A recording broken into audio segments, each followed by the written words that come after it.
Hey, it's Clay Trader, and this will be a video chart on ticker symbol SRNE. We'll take a look at the 30-minute time frame. Real quick, what do I mean by 30-minute in case maybe you're new to charts? Instead of each one of these candlesticks here representing 1 day's worth of price action, which is what you would normally see, each one represents 30 minutes. So while this here may look like a few weeks worth of time, it's actually just the past 2 days broken down into 30-minute time slices. I like to this time frame. I think that's a good job of telling the quote-unquote story of the price and just makes mapping out levels of support and resistance a bit easier to see. Did this analysis yesterday. I think this is the 3rd day in a row I've done it, but that is where these red and green line annotations are coming from.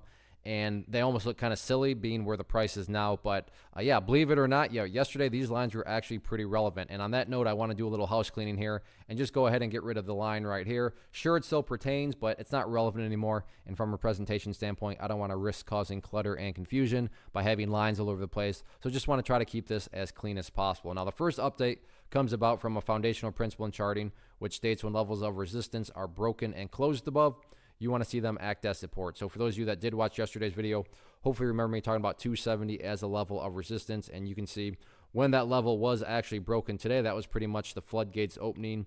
And, the rest was history. So going forward now, 270 would be one of the newest areas of support. A little bit nearer term level of support to keep an eye on would be up here at, what is that?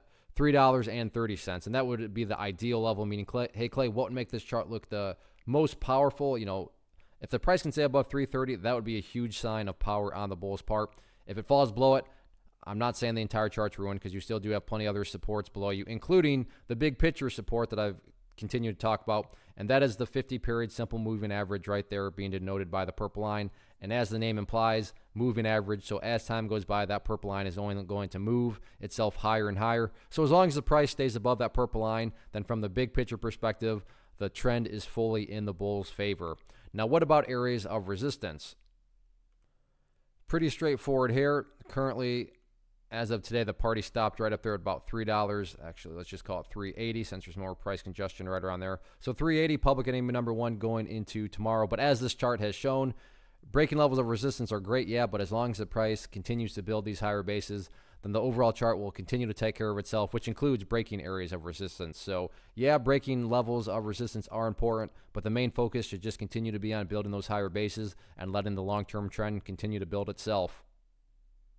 One of the biggest questions that I get is, hey Clay, how do you find the stocks that you trade? So what I've done is put together a free resource guide where I talk about the tools that I use to locate stocks that I find interesting and think may have potential. So if that sounds like something that could add value to you as a trader, then click on the image that is up on the screen right now and I will email you the guide. The guide itself is very short and to the point, and best part, it's completely free.